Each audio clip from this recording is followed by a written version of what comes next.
Zimbabwe's main opposition leader, Nelson Chamisa, told AFP on Friday he will stay in politics and look to form a new political group a day after he quit his own party, denouncing government infiltration. Hello viewers, hello listeners, hello everyone. Thank you once again for joining me on City Times. Please don't forget to subscribe if you are coming here for the first time. If you are regular, just do the usual. Please like and comment. Also share our video so that you won't miss any of the content that we share here, because what we do is we give you current affairs in real time. So Chamisa, who in August lost an election he described as fraudulent to President Emerson Mnangagwa, says he was ready for a new thrust after leaving the Citizens Coalition for Change on Thursday. I am definitely not quitting because winners don't quit and quitters never win, he told AFP in an interview in the garden of an office in Harare. He decided to exit the coalition party he formed only 2 years ago to draw a line in the sand after it was hijacked by the ruling ZANU-PF party. Yes, this came as a surprise to all the kith and kin, and everyone was actually amazed at how Nelson Chamisa was brave to let go his party, the party that he had formed only 2 years ago. So he said a break with the past is also a signal to the commencement of the future.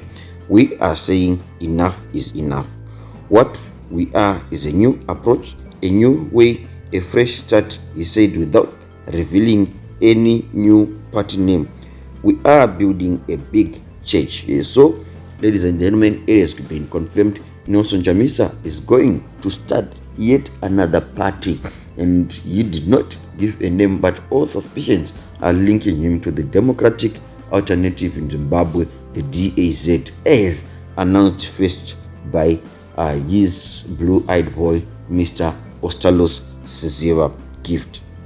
Mnangagwa, 81, won a second term in office, beating Chamisa 45 in an election for which international observers said the vote fell short of democratic standards and political tensions.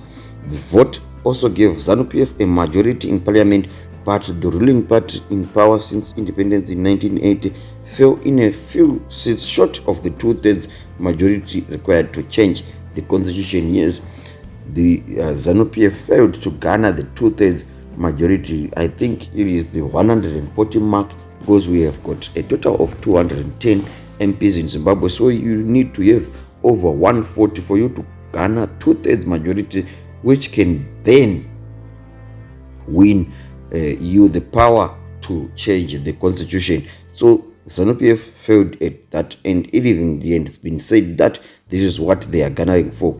So political tensions has since run high.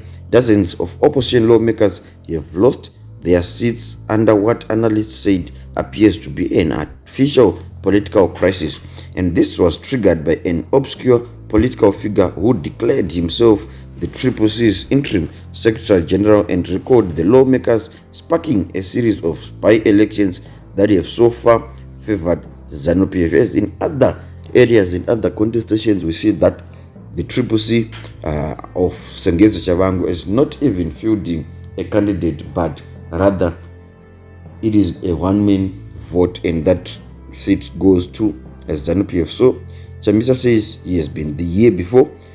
First, he lost a disputed election to Mnangagwa in 2018 at the helm of the long-standing opposition party Movement for Democratic Change. In 2022, after factional disputes and factional squabbles he attributed to ZANU-PF, Chamisa broke away from the MDC and set up the Triple C, the Citizens Coalition for Change. And in a bid to avoid external meddling, he kept party structures secret, something that critics say allowed for the current crisis. A former pastor and a lawyer, he said he has now learned his lesson. We have learned our ways. We have seen that we are dealing with a toxic and dangerous ruling party. So we will not repeat the same mistakes.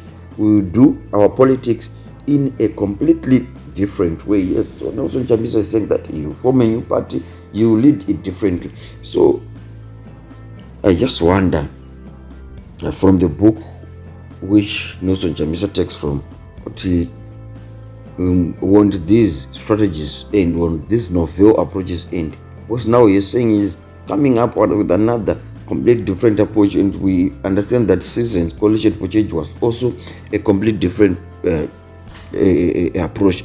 So does he still have other different approaches, unique approaches, novel approaches to talk about? So we just wait to see what happens from here.